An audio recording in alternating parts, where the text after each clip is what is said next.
Hello students, welcome to Jim's Orbit. So today we are going to solve some objective questions for outcomes of democracy, and in doing so we will have a quick revision of the chapter, and let us have a small glance at the chapter. What does it mean? What are the outcomes of democracy? So we will revise in a quick manner. So let's solve. So question number 1 is, if a government provides its citizen a right and a means to examine the process of decision, it is.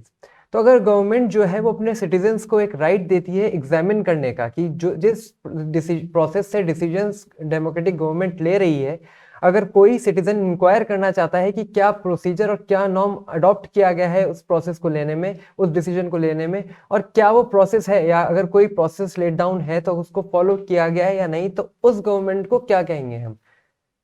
Whether it will be called an accountable government, a responsible government, a transparent government and a stable government. तो इसका हमने पढ़ा था जब हमने characteristic feature देखा था of democratic government का, तो हमने 3 देखे थे उसमें, अकाउंटेबिलिटी, ट्रांसपेरेंसी, लेजिटिमेट और रिस्पॉन्सिव। तो अकाउंटेबल गवर्नमेंट है वो फीचर जहां पर जो गवर्नमेंट है अपने सिटीजन्स को एक राइट देती है, एक फैसिलिटी देती है जिससे कि सिटीजन्स एग्जामिन कर पाए कि क्या प्रोसीजर अडॉप्ट किया गया है और जो प्रोसीजर अडॉप्ट किया गया है क्या वो लॉफुल है या नहीं। तो इसका करेक्ट आंसर क्या होगा? An accountable government. So an accountable government is the one which provides its citizen a right and a means to examine the process of decision. Secondly, a democratic government is an accountable government. ये तो हमने देखा ही अभी कि democratic government accountable तो होती ही है। ए responsive government, ए legitimate government. तो क्या होती है डेमोक्रेटिक गवर्नमेंट? तो हमने देखा कि ये तीनों ही आंसर है हमारे पास कि हमारी डेमोक्रेटिक गवर्नमेंट अकाउंटेबल होनी चाहिए, होती है। अकाउंटेबल का मतलब क्या है वो हमने देख लिया कि हमें सिटीजन्स को ट्रांसपेरेंसी वो प्रोवाइड करे। सेकेंड, रिस्पॉन्सिव गवर्नमेंट मतलब कि वो सिटीजन्स के, अपने पीपल के नीड्स को हीड करे, उनके कंसर्न को सुने और उसका सोल्यूशन प्रोवाइड करे। And thirdly, legitimate government. Legitimate government मतलब कि जिसको डेमोक्रेटिक गवर्नमेंट वही लेजिटिमेट होती है जिसको लोग इलेक्ट करते हैं। तो क्या हो गया, डेमोक्रेटिक गवर्नमेंट क्या होती है? तो तीनों ही ऑप्शन सही है हमारे पास, तो हमारा आंसर होगा D, all of the above. तो करेक्ट आंसर है इसका all of the above. Third, which one of the following is the most popular form of the government in the contemporary world. तो अगर हम अपने वर्ल्ड को, आज कंटेम्प्रेरी वर्ल्ड को देखें तो कौन सी फॉर्म ऑफ गवर्नमेंट जो है वो सबसे ज्यादा पाई जाती है कंट्रीज में? तो हमने देखा था कि डेमोक्रेसी जो है वो बहुत ज्यादा एक्सेप्टेड और बेस्ट फॉर्म ऑफ गवर्नमेंट है, जो हम देखते हैं कि लगभग हर देश में, छोटे बड़े सभी देशों में डेमोक्रेसी अपनाई जा चुकी है और डेमोक्रेटिक गवर्नमेंट होती है। तो इसका करेक्ट आंसर क्या होगा मेरे पास? डेमोक्रेसी जो है वो most popular form of government है, D. Fourth, which of the following statement is correct. कौन सा स्टेटमेंट इसमें से सही है? A, democracies can fully and permanently resolve conflicts among different groups. की डेमोक्रेसीज जो होती हैं वो जो ग्रुप्स हैं, जो डिफरेंट ग्रुप्स हैं, उनमें जो कॉन्फ्लिक्ट है उसको परमानेंटली और फुली रिजॉल्व कर सकती हैं। बी, ये काम डिक्टेटरशिप्स कर सकती हैं, कि डेमोक्रेसी तो नहीं कर सकती पर डिक्टेटरशिप्स जो है वो कॉन्फ्लिक्ट को रिजॉल्व कर सकती हैं परमानेंटली। या C, no regime can fully and permanently resolve conflicts among different groups. या डी, बोथ एंड बी। तो इसमें से सबसे सही आंसर मुझे कौन सा लग रहा है? तो जब हम बात पढ़ रहे थे डिफरेंट ग्रुप्स की और कॉन्फ्लिक्ट्स की और अकोमोडेशन की, तो हमने देखा था कि democracy best form of government है to accommodate different social groups, different communities and to resolve conflicts। लेकिन उसके साथ हमने ये भी पढ़ा था कि कोई भी गवर्नमेंट, किसी भी फॉर्म ऑफ गवर्नमेंट कोई भी हो, वो परमानेंटली किसी भी ग्रुप, दो ग्रुप्स के बीच में या डिफरेंट ग्रुप्स के बीच में कॉन्फ्लिक्ट्स को परमानेंटली रिजॉल्व नहीं कर सकती। हाँ, डेमोक्रेसी में मेरे पास मैकेनिज्म है जिससे कि कॉन्फ्लिक्ट रिजॉल्व किया जा सके। अगर वो बार बार उठता है तो बार बार रिजॉल्व किया जा सके, मेरे पास मैकेनिज्म है, मेरे पास नेगोशिएशन के मीन्स है। तो इसका करेक्ट आंसर क्या हुआ मेरे पास? करेक्ट आंसर इसका हुआ मेरे पास सी, कि कोई भी रेजिम जो है, कोई भी गवर्नमेंट, किसी भी फॉर्म की गवर्नमेंट हो, वो किसी भी डिफरेंट ग्रुप्स के बीच में कॉन्फ्लिक्ट्स को परमानेंटली रिजॉल्व नहीं कर सकती। Fifth, why is there a delay in decision making and implementation in a democracy. की डेमोक्रेटिक गवर्नमेंट्स जो होती हैं, जो डेमोक्रेसीज होती हैं, वहां पे डिसीजन लेने में और उनको इम्प्लीमेंट करने में देरी क्यों होती है? तो उसका पहला ऑप्शन हमारे पास दिया हुआ है कि the government don't want to take decisions. की गवर्नमेंट जो है वो डिसीजंस लेना ही नहीं चाहती।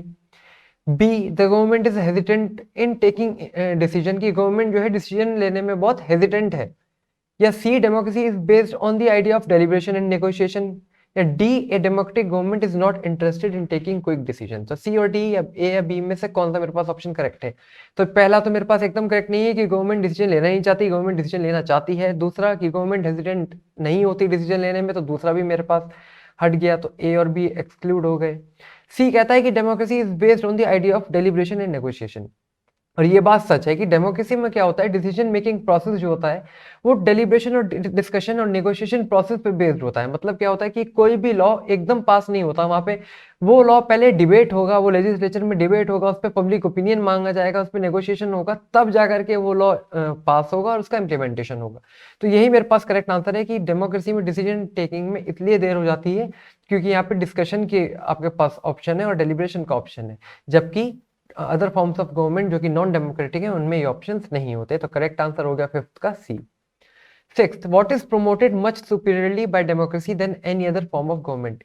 कि डेमोक्रेसी में सबसे ज्यादा क्या प्रमोट किया जाता है? Economic growth.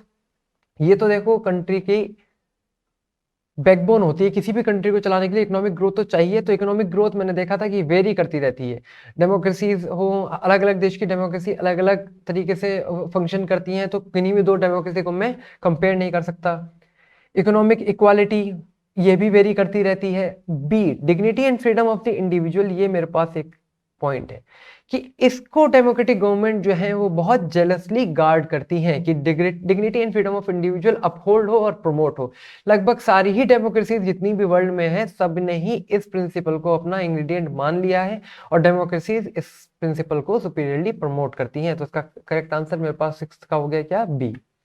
Seventh, which regimes often turn a blind eye to और सप्रेस इंटरनल सोशल डिफरेंसेस। कौन से रेजिम्स, कौन सी फॉर्म ऑफ गवर्नमेंट होती हैं जो कि जो इंटरनल सोशल डिफरेंसेस होती हैं उन पे ब्लाइंड आई टर्न कर लेती हैं, मतलब उन पे ध्यान नहीं देती या उनको सप्रेस करने की कोशिश नहीं करती।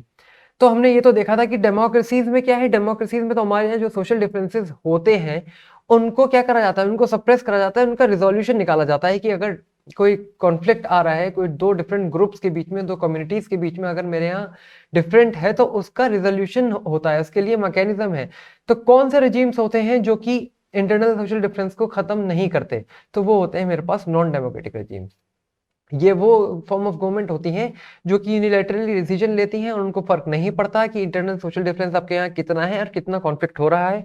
तो सेवेंथ का मेरे पास करेक्ट आंसर हो गया ए, नॉन डेमोक्रेटिक रेजिम्स।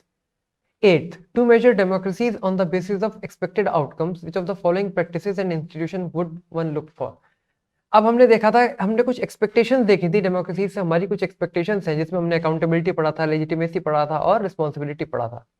तो अगर इन एक्सपेक्टेशंस को मुझे देखना है कि ये फुलफिल हो रही है या नहीं, कि गवर्नमेंट इन पे ध्यान दे रही है या नहीं, तो मैं किन प्रोसेस या किन इंस्टीट्यूशन पे देखूंगा, किसके माध्यम से मैं ये जानूंगा कि ये एक्सपेक्टेशंस मेरी फुलफिल हो रही हैं या गवर्नमेंट इन एक्सपेक्टेशंस पे खरी उतर रही है? तो पहला मेरे पास ऑप्शन है regular free and fair elections.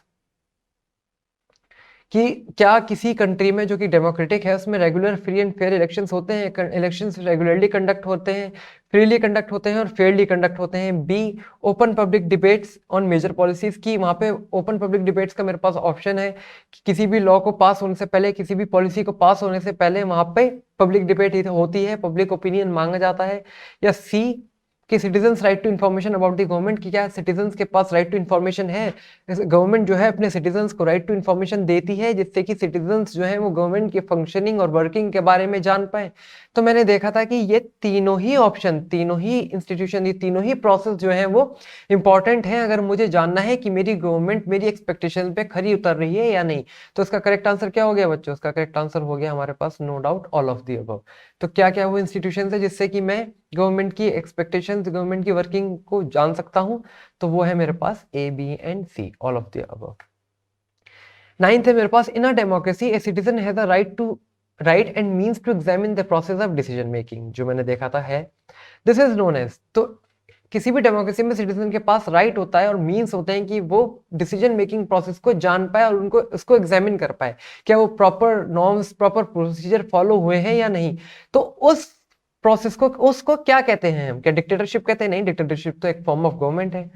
क्या ट्रांसपेरेंसी कहते हैं? ट्रांसपेरेंसी कहते हैं, क्योंकि मैंने देखा था कि अकाउंटेबिलिटी और ट्रांसपेरेंसी मेरे पास वो एस्पेक्ट है जिससे कि गवर्नमेंट जो है वो सिटीजन्स को राइट टू इन्फॉर्मेशन प्रोवाइड करती है कि सिटीजन्स जो है वो गवर्नमेंट की फंक्शनिंग को एग्जामिन कर पाए। और लेजिटिमेसी में मैंने देखा था कि लेजिटिमेसी होता है कि लोगों की अपनी गवर्नमेंट हो जिसमें कि लोग इलेक्ट करें अपनी गवर्नमेंट को इन अ डेमोक्रेसी।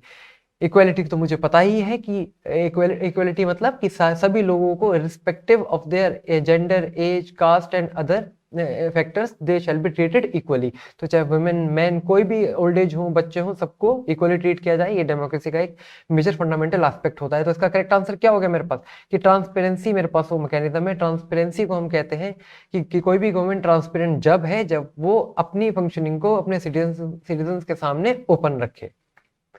10th है मेरे पास, what does legitimate government signify. इसको तो बताने की जरूरत भी नहीं है, बहुत बार हमने पढ़ा है। अकाउंटेबिलिटी, ट्रांसपेरेंसी और लेजिटिमेसी हम पढ़ रहे थे। तो गवर्नमेंट अपॉइंटेड बाय आर्मी, क्या लेजिटिमेट गवर्नमेंट वो होगी जिसको आर्मी अपॉइंट करेगी? मैंने देखा था नहीं, लेजिटिमेट गवर्नमेंट वो नहीं होती जिसको आर्मी अपॉइंट करे। Secondly, government form through revolt, नहीं, जो गवर्नमेंट रिवोल्ट के थ्रू फॉर्म होगी वो भी लेजिटिमेट गवर्नमेंट नहीं होती।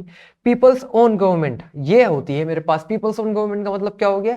वो गवर्नमेंट जिसको लोग इलेक्ट करें। डेमोक्रेसी का मतलब होता है कि जो लोग हैं, जो सिटीजन्स हैं वहां पे, वो अपनी गवर्नमेंट को इलेक्ट करते हैं, अपने रूलर्स को इलेक्ट करते हैं जिनके द्वारा वो गवर्न हो पाए। तो इसलिए हमने देखा था कि डेमोक्रेसी, जो डेमोक्रेटिक गवर्नमेंट होती है वो लेजिटिमेट गवर्नमेंट होती है। भले ही वहाँ स्लो प्रोसेस हो, भले ही वहाँ पे लॉ मेकिंग और लॉ इम्प्लीमेंटेशन में थोड़ी डिले हो जाए, लेकिन वो लेजिटिमेट गवर्नमेंट होती है। और इसीलिए गवर्नमेंट जो है, डेमोक्रेटिक गवर्नमेंट जो है वो पॉपुलर गवर्नमेंट है। तो इसका करेक्ट आंसर मेरे पास हो गया third one, that is people's own government. So with this हमारा ये आज का सेशन खत्म होता है और अब हमने सिविक्स को खत्म कर लिया है। सिविक्स को हमने पूरा देख लिया, हमने चैप्टर्स पढ़ लिए जो कि हमारे बोर्ड में आने वाले हैं इस साल, और हमने एमसीक्यूज भी देख लिए, ऑब्जेक्टिव क्वेश्चंस भी देख लिए। अब हम सब्जेक्टिव क्वेश्चंस देखेंगे, सब्जेक्टिव क्वेश्चंस पढ़ेंगे, क्या क्या इंपॉर्टेंट क्वेश्चंस हैं जो कि प्रीवियस बोर्ड ईयर क्वेश्चन देखेंगे हम, और उनके आंसर राइटिंग को देखेंगे। तो जब तक आप अपना ध्यान रखिए, पढ़िए, एक बार पूरे सिलेबस को रिवाइज करिए, क्वेश्चंस देखिए, एमसीक्यूज करिए ज़्यादा से ज़्यादा, और चैप्टर्स को थॉरोली पढ़िए। जब तक ध्यान रखें अपना, सब्सक्राइब करें चैनल को। धन्यवाद।